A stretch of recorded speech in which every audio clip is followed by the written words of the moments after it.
नमस्कार, news portal truth news पर आपका स्वागत है। बिहार को नक्सल मुक्त करने में बिहार कैडर के 2 अधिकारियों की अहम भूमिका है। दोनों केंद्रीय प्रतिनियुक्ति पर है। वहीं जो बिहार में कभी 26 जिला अति नक्सल प्रभावित थे, उनमें 10 जिला आज नक्सल प्रभावित हैं।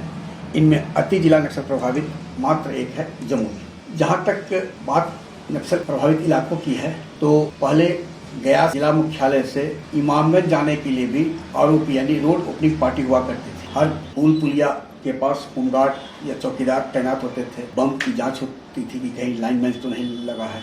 और नक्सल इलाके में बगैर नक्सली कमांडरों के आदेश का पत्ता भी नहीं होता था। लेकिन आहिस्ते आहिस्ते एनडीए की सरकार ने नक्सल उन्मूलन को अपना ध्येय तय किया और इसमें बिहार कैडर के आईपीएस अधिकारी 1991 बैच के प्रवीण वशिष्ठ की अहम भूमिका रही। प्रवीण वशिष्ठ को बतौर संयुक्त सचिव गृह विभाग में पदस्थापित किया गया और उनके जिम्मा लेफ्ट विंग एक्सट्रीमिस्ट यानी वामपंथी उग्रवादियों के खिलाफ कार्रवाई के लिए जिम्मेवारी सौंपी गई। वहीं बिहार से ADG law and order Amit Kumar को केंद्रीय प्रतिनियुक्ति पर जब वे सीआरपीएफ में गए तो उन्हें बिहार चैप्टर का आईजी बनाया गया। और अमित कुमार और डीजी सीआरपीएफ कुलदीप सिंह की पहल पर औरंगाबाद में मदनपुर के पास चकरबंधा पहाड़ी पर 2 सीआरपीएफ कैंप स्थापित किया गया, जो नक्सलियों का मेन कॉरिडोर था, जीटी रोड होते हुए दक्षिण बिहार से उत्तर बिहार की ओर जाने का। नक्सली कोई घटना को अंजाम देते थे और फिर चकरबंधा पहाड़ी से होते हुए वे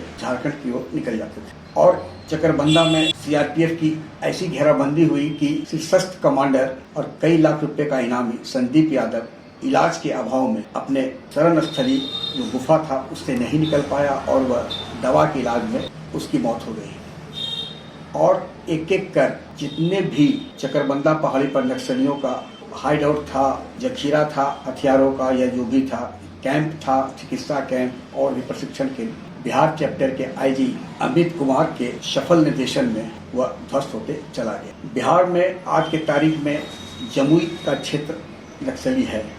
वहीं भीम बांध जो था उसे करीब करीब नक्सल मुक्त कर दिया गया। आज भीम बांध की ओर भी पुलिस और सैनिक बल बगैर आरोपी के जा सकते हैं। एक माहौल बना है। इस कड़ी में बिहार के आईजी एडीजी ऑपरेशन सुशील एम खोपड़े की भी अहम भूमिका रही है। उन्होंने भी केंद्रीय बल के साथ एसटीएफ और जो भी कमांडो अच्छा से तालमेल बैठाकर नक्सलियों के खिलाफ अभियान चलाया। अभी पिछले दिनों विनय यादव पकड़ा गया औरंगाबाद और चतरा पुलिस की संयुक्त कार्रवाई में।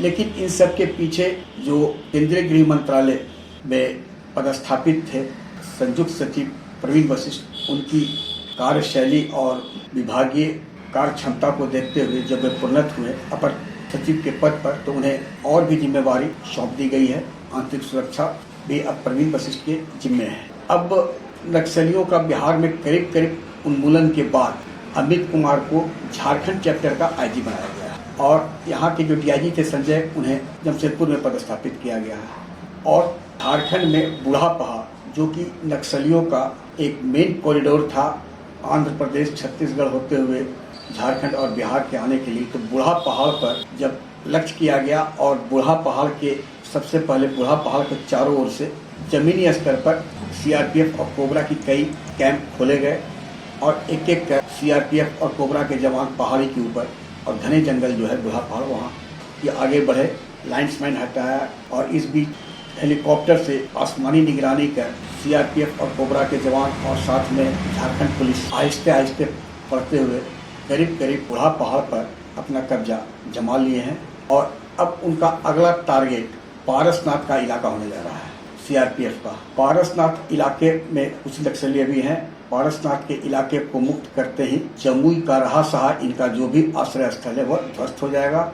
और इसके लिए इन लोगों ने जो सूत्र बताते हैं कि इस साल के दिसंबर तक का समय तय है पारसनाथ और जमुई को नक्सल मुक्त करने।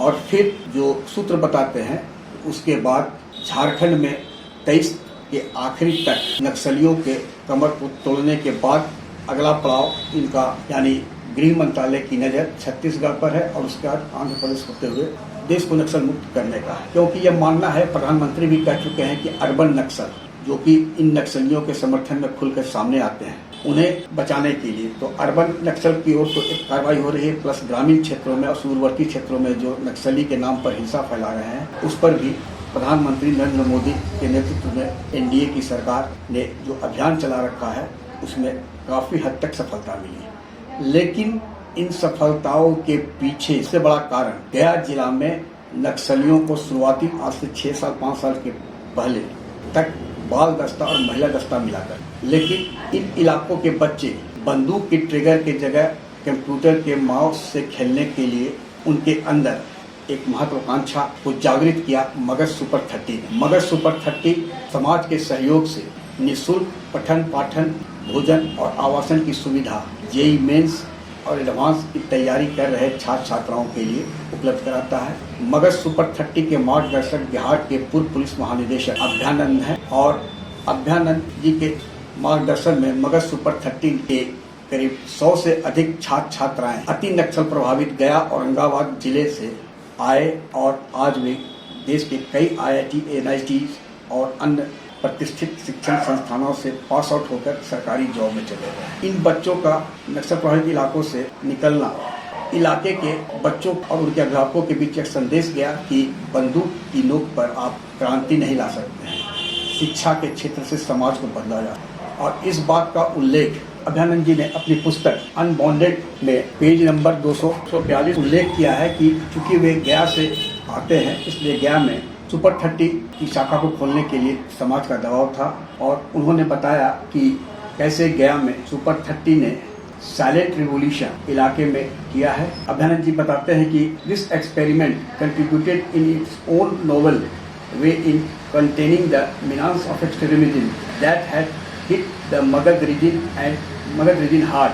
This was a silent bloodless revolution, यानी मगध सुपर 30 ने नक्सल इलाके में एक साइलेंट और अनडिस्प्यूटेड रिवॉल्यूशन लाया, माने सुप्त क्रांति थी जिसके कारण बच्चे नक्सल विचारधारा से विमुक्त हुए, अभिभावक मुक्त हुए। आज नक्सलियों के आगे न बाल दस्ता मिलता है न महिला दस्ता, और नक्सलियों का जब भी मुकाबला होता है तो पुलिस और अर्धसैनिक बल की गोलियां उनकी छाती को छलनी कर देती है। इस तरह से जो बिहार को नक्सल मुक्त बनाने में प्रवीण वशिष्ठ, अमित कुमार, सुशील एम खोपड़े अहम भूमिका रही, वहीं झारखंड में 1991 बैच के IPS RK मल्लिक की भी अहम भूमिका है नक्सल उन्मूलन के खिलाफ कार्रवाई में। और इस बात को लेकर गृह मंत्री ने पूर्णिया की सभा में खुलकर यह कहा है कि बिहार को नक्सल मुक्त बनाने में हमने काम किया है, यानी गृह मंत्रालय ने काम किया है। और प्रधानमंत्री नरेंद्र मोदी ने भी इसके लिए केंद्रीय बल के जवानों को और अधिकारियों की तारीफ की है।